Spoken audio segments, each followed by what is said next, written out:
ಎಣ್ಣೆ ಮತ್ತು ಬೇಳೆ ಇವತ್ತಿಗೂ ಕೂಡ ನಮ್ಮ ಬಿಸಿ ಊಟದ ಯೋಜನೆಗೆ ಏನು ಮಾಡ್ತಿದ್ದಾರೆ ಅದಕ್ಕೆ ಸರಬರಾಜು ಆಗ್ತಿಲ್ಲ. ಇನ್ನೊಂದು ಮಾನ್ಯ ಅಧ್ಯಕ್ಷರೇ, ಮೊಟ್ಟೆಗೆ ಅಂತೇಳಿ 6 ರೂಪಾಯಿ ಕೊಡ್ತಾರೆ.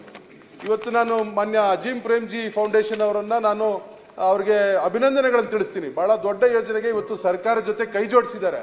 ಮಾನ್ಯ ಅಧ್ಯಕ್ಷರೇ, ನನ್ನ ಚುಕ್ಕೆ ಗುರುತಿನ ಪ್ರಶ್ನೆ 373 ಶಾಲಾ ಶಿಕ್ಷಣ ಮತ್ತು ಸಾಕ್ಷರತಾ ಸಚಿವರು.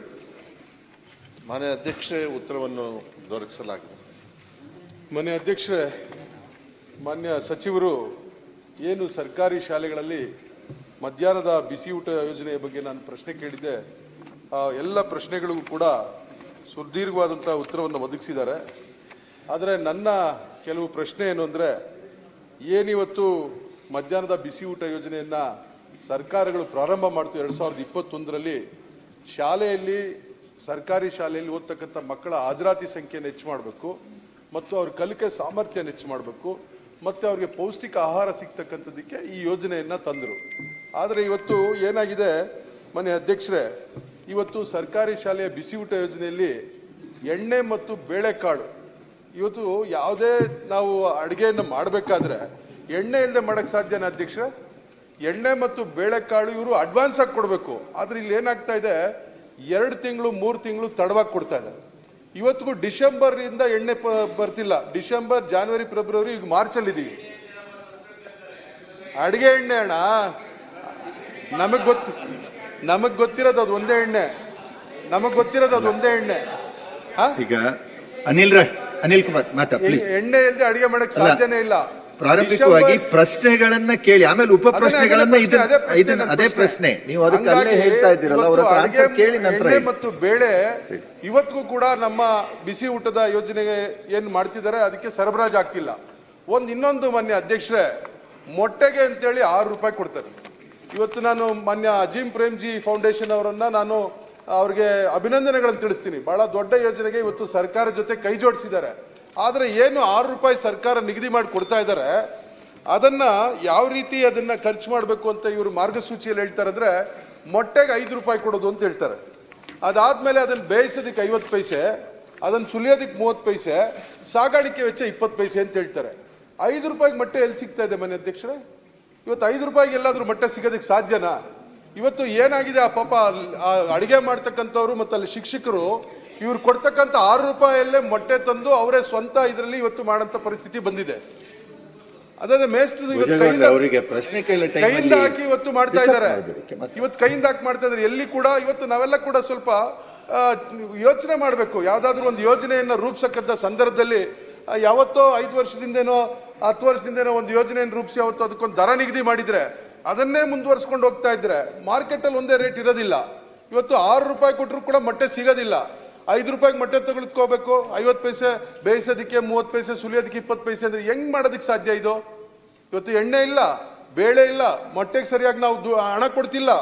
ಇಷ್ಟೆಲ್ಲ ನ್ಯೂನ್ಯತೆಗಳಿದಾವೆ. ಮತ್ತೆ ಯಾವ ರೀತಿ ಇದನ್ನ ನಾವು ಪರಿಣಾಮಕಾರಿಯಾಗಿ ಇದನ್ನ ಜಾರಿಗೆ ತರಕ್ಕೆ ಸಾಧ್ಯ ಆಗ್ತದೆ, ಆ ಮಕ್ಕಳಿಗೆ ಊಟ ಒದಗಿಸಕ್ಕೆ ಸಾಧ್ಯ ಆಗ್ತದೆ? ಮಾನ್ಯ ಅಧ್ಯಕ್ಷ, ಇದನ್ನ ಮಾನ್ಯ ಸಚಿವರು ಸ್ಪಷ್ಟಪಡಿಸಬೇಕು. ಮತ್ತೆ ಏನಿವತ್ತು ನಮ್ಮ ಲೇಬರ್ ಲಾ ಪ್ರಕಾರ ಮಿನಿಮಮ್ ವೇಜಸ್ ಕೊಡಬೇಕು ಅಂತೇಳಿ ಸರ್ಕಾರದ ಸುತ್ತೋಲೆ ಇದೆ. ಅದರ ಪ್ರಕಾರನೇ ಸುಮಾರು 14,000 ಏನೋ ಇದೆ ಮಿನಿಮಮ್ ವೇಜಸ್. ಆದ್ರೆ ನಾವು ಪಾಪ ಅಡಿಗೆ ಮಾಡಂತವ್ರಿಗೆ ಮತ್ತೆ ಅವ್ರ ಸಹಾಯಕರು ಕೊಡ್ತಾ ಇರ್ತಕ್ಕಂಥದ್ದು 3,700 ಮತ್ತು 3,600. ಇವತ್ತು ಮೊನ್ನೆ ದಿವಸ 3 ದಿವಸಗಳಿಂದ ಮಾನ್ಯ ಸಿದ್ದರಾಮಯ್ಯ ಸಾಹೇಬರು ಮುಖ್ಯಮಂತ್ರಿಗಳು ಬಜೆಟ್ ಮಂಡನೆ ಮಾಡಿದಂಥ ಸಂದರ್ಭದಲ್ಲಿ 1,000 ರೂಪಾಯಿ ಹೆಚ್ಚಿಗೆ ಮಾಡಿದ್ದಾರೆ. ಅದನ್ನ ನಾನು ಸ್ವಾಗತ ಮಾಡ್ತೇನೆ. ಆದರೆ ಮಿನಿಮಮ್ ವೇಜಸ್ ಒಂದು ಸರ್ಕಾರ ಅನುಷ್ಠಾನ ಮಾಡ್ತಕ್ಕಂಥ ಯೋಜನೆಯಲ್ಲೇ ನಾವು ಮಿನಿಮಮ್ ಸ್ಯಾಲರಿ ಕೊಡದೇ ಇದ್ರೆ ನಾವು ಬೇರೆಯವ್ರಿಗೆ ಹೆಂಗೆ ಹೇಳಕ್ಕಾಗ್ತದೆ ನೀವು ಮಿನಿಮಮ್ ವೇಜಸ್ ಕೊಡೋದಿಲ್ಲ ಅಂತ? ನಾವು ಯಾವ ರೀತಿ ಅವರನ್ನ ದಂಡಿಸೋದಕ್ಕೆ ಸಾಧ್ಯ ಆಗ್ತದೆ, ಪ್ರಶ್ನೆ ಮಾಡೋದಕ್ಕೆ ಸಾಧ್ಯ ಆಗ್ತದೆ? ಇವತ್ತು ಇದೆಲ್ಲ ಕೂಡ ಬಹಳಷ್ಟು ನ್ಯೂನ್ಯತೆಗಳಿದಾವೆ. ಯೋಜನೆ ಏನಾಗ್ತದೆ, ಇದನ್ನ ಪರಿಣಾಮಕಾರಿಯಾಗಿ ಜಾರಿಗೆ ತರಕ್ಕೆ ಸಾಧ್ಯ ಆಗಿದೆ. ಪ್ರಶ್ನೋತ್ತರ ಉತ್ತರ ಕೊಡ್ತಾನೆ ಉಪ ಪ್ರಶ್ನೆ.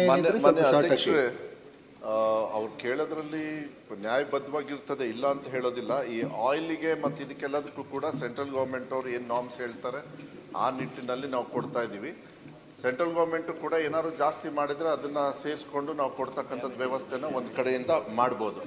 ಈಗ 1,000 ರೂಪಾಯಿ ಜಾಸ್ತಿ ಮಾಡಿದ್ರು ಕೂಡ ಅವ್ರ ಬೇಡಿಕೆಗಳನ್ನ ತುಂಬ ದಿವಸದಿಂದ ಇಟ್ಕೊಂಡಿದ್ರು. ಮತ್ತು ಬೇರೆಯವರು ಕೂಡ ನಮಗೆ ಸಾಕಷ್ಟು ಒತ್ತಡವನ್ನು ಕೂಡ ಆ ಕಡೆ ಕೊಡ್ತಾ ಇದ್ರು. ಈಗ ಸದ್ಯಕ್ಕೆ 1,000 ರೂಪಾಯಿ ಇದೆ. ಇನ್ಫ್ಯಾಕ್ಟ್ ಸ್ಟೇಟ್ ಗೌರ್ಮೆಂಟೇ ಜಾಸ್ತಿ ಕೊಡುತ್ತೆ ಸೆಂಟ್ರಲ್ ಗೌರ್ಮೆಂಟ್ಗಿಂತ.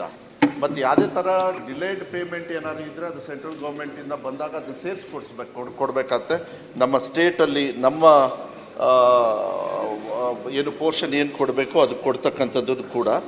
ಮೊಟ್ಟೆ ಸುಲಿಯೋದಕ್ಕೆ ಮನೆ ಅಧ್ಯಕ್ಷ ಕೆಲವು ಸತಿ ಏನಾಗ್ತಾಯಿದೆ, 400 ರೂಪಾಯಿಗೂ ಸಿಕ್ಕಿದೆ, ಇಲ್ಲ ಅಂತ ಹೇಳೋದಿಲ್ಲ. ಕೆಲವು ಸತಿ 500 ರೂಪಾಯಿ. ಇದು ಸ್ಟ್ಯಾಂಡರ್ಡ್ ಆಗಿ ನಾವು ಕೂಡ ಯೋಚನೆ ಮಾಡ್ತಾ ಇದ್ದೀವಿ. FD ಡಿಪಾರ್ಟ್ಮೆಂಟಿಗೆ ಮಾತಾಡಿ ಏನಾದರೂ ಸ್ವಲ್ಪ ಜಾಸ್ತಿ ಮಾಡ್ಬೋದಾ ಅಂತೇಳಿ ಯೋಚನೆಯನ್ನು ನಾವು ಮಾಡ್ತೀವಿ.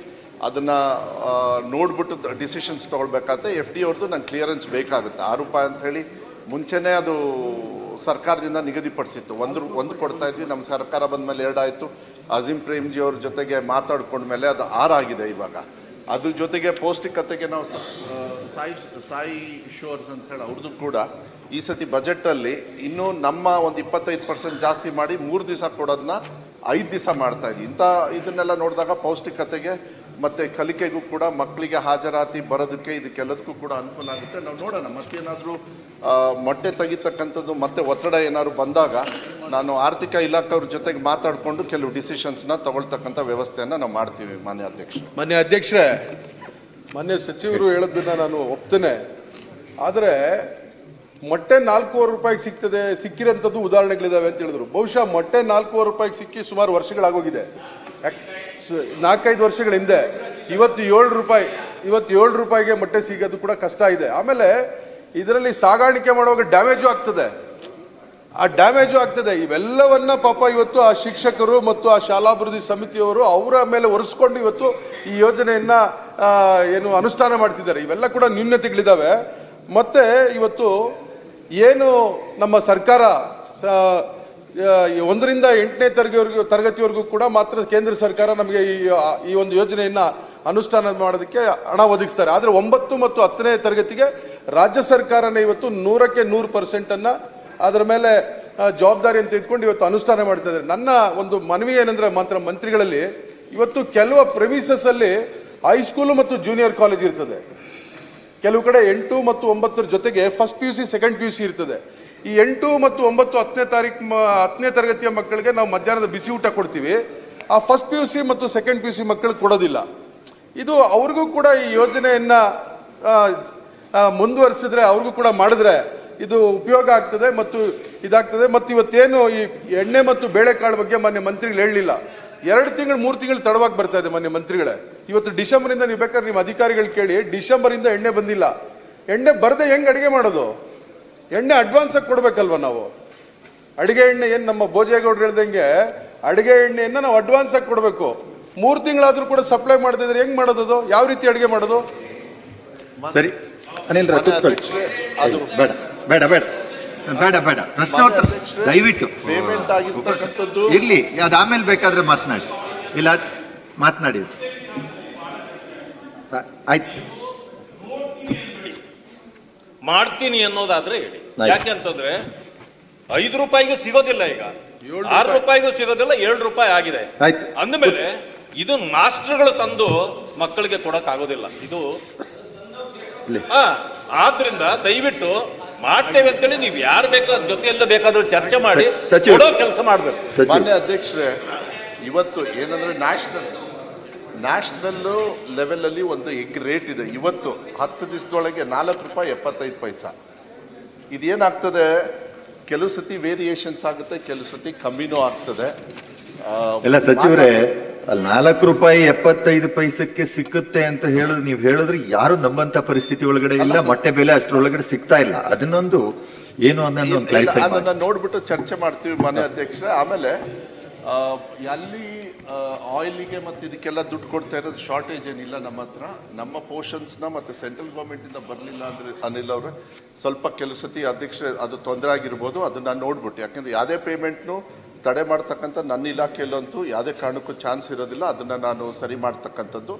ಮತ್ತೆ ಮೊಟ್ಟೆ ಒಡೆದೋಗುತ್ತೆ ಅನ್ನೋದಕ್ಕೆ SDMC ಅವರು ತಗೊಳ್ಳೋದ್ರಿಂದ local procurement, it's not a state ಅಲ್ಲಿ ನಾವು ಯಾವುದಕ್ಕೆ ಎಲ್ಲ SDMC ಅವರಿಗೆ ಅಧಿಕಾರ ಕೊಟ್ಟಿರೋದ್ರಿಂದ ಕ್ವಾಲಿಟಿನೂ ಕೂಡ ಚೆನ್ನಾಗಿರ್ತದೆ. ಆ ಟ್ರಾನ್ಸ್ಪೋರ್ಟೇಷನ್ ಅಲ್ಲಿ ಹಳ್ಳಿ ಕಡೆಗೆ ಏನ್ ಜಾಸ್ತಿ ದೂರ ಏನು ಇರೋದಿಲ್ಲ. ಡ್ಯಾಮೇಜಸ್ ಬಂದಿರತಕ್ಕಂಥದ್ದು ಏನಾದ್ರು ಇದ್ರೆ ನಾನು ನೋಡ್ತೀನಿ. ಆ ಥರ ಯಾವತ್ತೂ ಕೂಡ ನಮಗೆ ಕಂಪ್ಲೇಂಟು ಮಾನ್ಯ ಅಧ್ಯಕ್ಷ ಬಂದಿಲ್ಲ. ಆದರೆ ಮೊಟ್ಟೆದು ವಿಚಾರದಲ್ಲಿ ಏನಾಗ್ತದೆ, ಇದು ನನ್ನ ಜೊತೆಗೆ ಅಜೀಂ ಪ್ರೇಮ್ಜಿ ಅವರು ಕೊಡೋದ್ರಿಂದ FD ಯಲ್ಲಿ ನಾನು ಅವ್ರ ಹತ್ರ ಮಾತಾಡಿ ಅವ್ರ ಹತ್ರ ಮಾತಾಡ್ಬೇಕು. ಯಾಕೆಂದ್ರೆ 4 ದಿವಸ ಅವ್ರು ಕೊಡ್ತಾ ಇದ್ದಾರೆ ನಮ್ಮ ಮಕ್ಕಳಿಗೆ ಪೌಷ್ಟಿಕತೆಗೆ ನಮ್ಮ ಮೇಲೆ ವಿಶ್ವಾಸ ಇಟ್ಕೊಂಡು ಸುಮಾರು 1591 ಕೋಟಿ ಕೊಡೋದ್ರಿಂದ ಮೊಟ್ಟೆ ಮತ್ತೆ ಬಾಳೆಹಣ್ಣು ಅಫ್ಕೋರ್ಸ್ ಚೀಕಿ ನಾವು ನಿಲ್ಸಿದ್ವಿ, ತಮಗೆ ಗೊತ್ತಿದೆ. ನಾನು ಸಭೆಗೂ ಕೂಡ ಹೇಳಲಿಕ್ಕೆ ಇಷ್ಟಪಡ್ತೀನಿ, ಚೀಕಿಯಲ್ಲಿ ಸ್ವಲ್ಪ ಭಾಳ ಕ್ವಾಲಿಟಿ ಎಲ್ಲ ಕಾಂಪ್ರಮೈಸ್ ಆಗ್ತಾ ಇತ್ತು. ಮಾನ್ಯ ಮುಖ್ಯಮಂತ್ರಿಗಳ ಜೊತೆಗೆ ಚರ್ಚೆ ಮಾಡಿ ಅದು ಮಕ್ಕಳಿಗೆ ಹೆಲ್ತಿಗೂ ಕೂಡ ಒಳ್ಳೇದಲ್ಲ ಅಂತ ಹೇಳಿ ತೀರ್ಮಾನ ಆದಮೇಲೆ ರೈತರಿಗೂ ಅನುಕೂಲ ಆಗಲಿ ಅಂತ ಹೇಳಿ ಬಾಳೆಹಣ್ಣು, ಯಾಕೆಂದ್ರೆ ಎಲ್ಲ ಕಡೆ ಬಾಳೆಹಣ್ಣು ಸಿಗ್ತದೆ, ಮತ್ತು ಇನ್ನೊಂದು ಕಡೆಗೆ ಮೊಟ್ಟೆ. ಮಾನ್ಯ ಸದಸ್ಯರು ಏನು ಹೇಳಿದ್ದಾರೆ, ಮೊಟ್ಟೆ ವಿಚಾರದಲ್ಲಿ ಅದು ಚರ್ಚೆ ಆಗ್ತಕ್ಕಂಥದ್ದು ನಾನು FD ಅವ್ರ ಜೊತೆಗೆ ಮಾತಾಡ್ಕೊಂಡು ಸೂಕ್ತವಾಗಿರ್ತಕ್ಕಂಥ ನಿರ್ಧಾರಗಳನ್ನು ನಾನು ಎಣ್ಣೆ ಮತ್ತು ಬೇಳೆ ಅದ್ರದ್ದು ಕೂಡ ನಾನು ಚರ್ಚೆ ಮಾಡಿ ನನ್ನ ನಿರ್ಧಾರ ಇಲ್ಲ ಯಾವುದೇ ಕಾರಣಕ್ಕೂ ಒಂದು ಆಗೋದಿಲ್ಲ. ಯಾರಿಗೋ ಟೆಂಡರ್ ಕೊಟ್ಟಿದ್ದಾರೆ, ಅವ್ರು ಸಪ್ಲೈ ಮಾಡ್ತಿಲ್ಲ ಸರಿಯಾಗಿ. ಇವತ್ತೇ ನಾನು ನೋಡ್ತೀನಿ, ಯಾವುದೇ ಕಾರಣಕ್ಕೂ ಅದು ಆಗೋದಿಲ್ಲ. ಮತ್ತು 11 ಅಂದ್ರೆ PUCಗೆ ಕೊಡ್ತಕ್ಕಂಥದ್ದು ತೀರ್ಮಾನ ನೋಡೋಣ. ನೀವು ಕೇಳಿದಿರಿ, ನೀವೆಲ್ಲ ಹೋಗಿ ಮಾನ್ಯ ಮುಖ್ಯಮಂತ್ರಿ ಕೇಳೋಣ. ಈಗ ಸದ್ಯಕ್ಕೆ ಆ ಥರ ಪ್ರಸ್ತಾವನೆ ಅಂತೂ ಇಲ್ಲ. ರವಿಕುಮಾರ್. ಮಾನ್ಯ